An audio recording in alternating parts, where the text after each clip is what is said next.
สวัสดีครับวันนี้จะวางแผนเทรดทองวันที่ 21มาดูกันที่ทำเฟรมมันเรามาดูที่มันล่าสุดเลยเราจะดรอปไปที่ทำเฟรมวีคทีนี้เราจะเห็นว่ากลุ่มนี้เป็นกลุ่มแรกที่หลังจากพักชุดนี้แล้วก็ขึ้นมาเป็นกลุ่มแรกอันนี้เป็นกลุ่มล่าสุดคือกลุ่มที่2เราจะตีกรอบบนกรอบล่างแล้วก็ขั้นตอนที่2ก็คือดรอปลงไปดูผู้สร้างแนวรับแนวต้านดรอปมาที่เดย์เราเห็นว่าเราเห็นเพียงแค่กลุ่มเดียวเพราะว่าแท่งนี้เปิดตัวเรียบเลย2แท่งก็จะเป็นกลุ่มเดียวกันก็จะเป็นส่วนรวมสีเทาของเดย์ในชุดนี้และทีนี้ตรงนี้ให้เป็นส่วนตัวของเดย์ทีนี้มันมีแค่กลุ่มเดียวเราต้องดรอปลงไปจนกว่าจะเห็นกลุ่มนักลงทุนแล้วก็ดรอปไปที่4ชั่วโมงเราจะเห็นว่านับตั้งแต่ชุดนี้ที่ขึ้นมา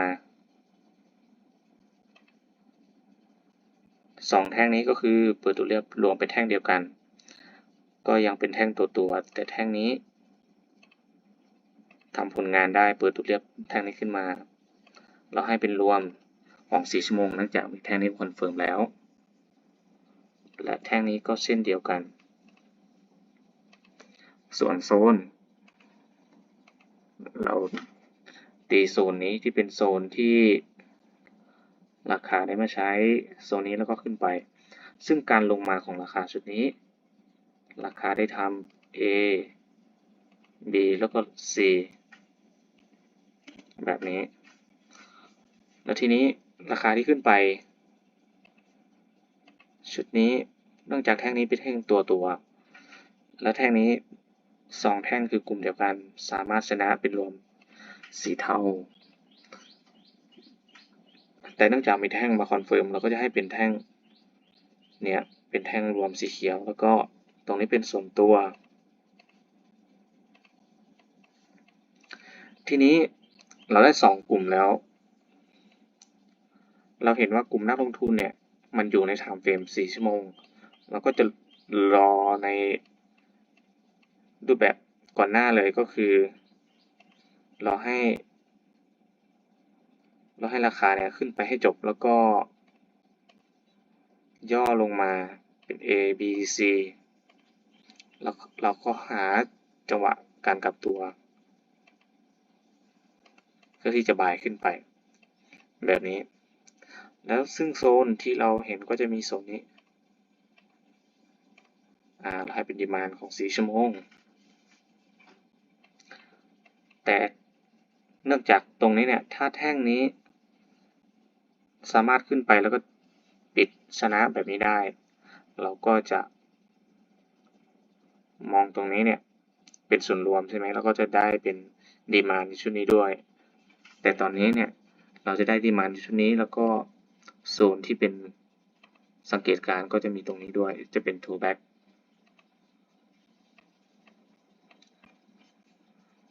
และเราก็จะรอให้ราคาขึ้นไปให้จบแล้วก็ลงมา A B C เข้าโซนอาจจะเป็นโซนล่างหรือโซนนี้ก็ได้หรือบางที่ราคาอาจจะมาถึงแค่ถูกแบ็กบริเวณนี้ก็ได้ราคาจะมาถึงแค่ถูกแบ็กตรงนี้ก็ได้ทีนี้แต่ถ้าเราอยากดูในไทม์เฟรมที่เล็กลงกว่านี้แล้วก็ดรอปลงไปเราตีกรอบบนกรอบล่างวันนี้ดรอปลงไปเราก็จะเห็นชุดนี้เนี่ยขึ้นมาแล้วก็มีการเทขาย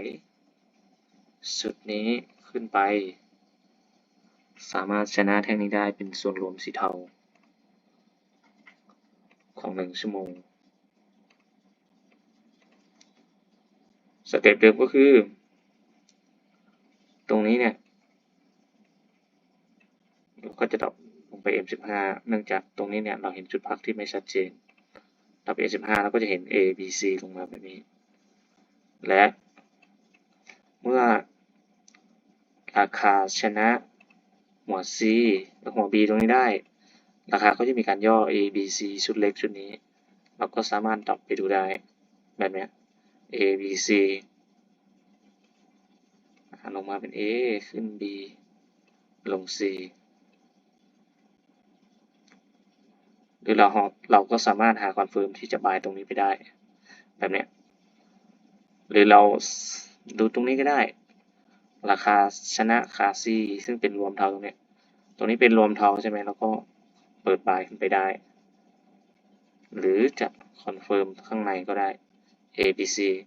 เป็นอิมอ่อนแล้วก็หักแล้วก็บายตรงนี้ก็ได้เหมือนกันแต่ทีนี้ในตรงนี้เนื่องจากเป็นจุดที่ราคาขึ้นมาเป็นขึ้นไปแล้วก็เราไม่รู้ว่ากราฟจะกลับตัวตรงไหนซึ่งเป็นราคาแพงถ้าเราจะไล่ซื้อลงขึ้นไปเรื่อยๆเนี่ยเราอาจจะเสียหายได้ดังนั้นถ้าเป็นผมจะรอให้ราคาลงมาก่อนก็ลงมาแบบนี้เลยให้ลงมาเป็น A B C แล้วก็ค่อยมาสังเกตขา B มา C แล้วก็หาชุดคอนเฟิร์มถ้าลงมาเป็นส่วนรวม2ส่วนตัวหนึ่งก็กลับตัวชนะส่วนรวมแล้วค่อยย่อบายถ้าลงมา2กลุ่มก็กลับตัวชนะแค่ส่วนตัวแล้วก็ย่อบายได้